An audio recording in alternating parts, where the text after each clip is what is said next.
If you don't have specificity in your goal, you will not achieve it because you can't aim properly for the target. I think it's important to have some level of gratitude so that you can act from a calm analytical place as opposed to a state of overwhelm or a state of rushing, because that is when big mistakes get made. So I'd say a few things. Number one is do a gratitude list, 3 things you're grateful for. First thing when you wake up, first thing before, or last thing before you go to bed. Then I would say a scheduling 80-20 analysis and fear setting. What that means is I will look at the 20% of activities and people that are producing 80% of the results and positive emotional states that I want. Then I'll look at the 20% of activities and people that are producing 80% of the problems or negative emotional states in my life. I'll also look at the 20% of people or activities that are consuming 80% or more of my time.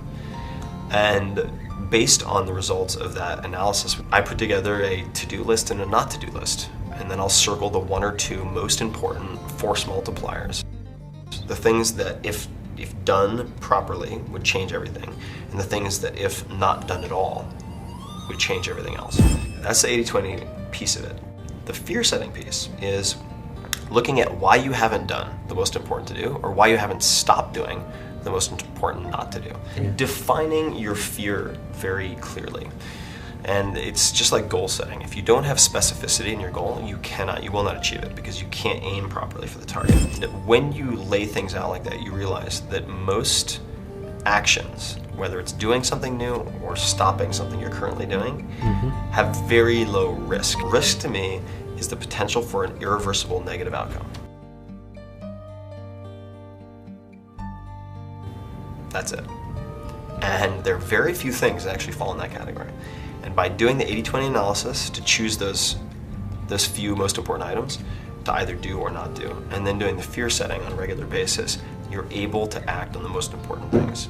And being effective, i.e. doing the right things, choosing the things you do very carefully, is more important than being efficient, which is doing things well. So if you do a lot of things well, that doesn't automatically make them important. And then you have to practice. You have to practice, because it's a lot like boxing. You know, everyone has a plan until they get punched in the face, Yeah. It's like, your script sounds great until you get someone who's really, really good and knows what they're doing, and they're just like, come on, man, don't have all day. Like, let's speed it up. Come on, kid. And you're like, and then you freeze. Yeah, deer in the headlights. Yeah. You have to practice. Practice.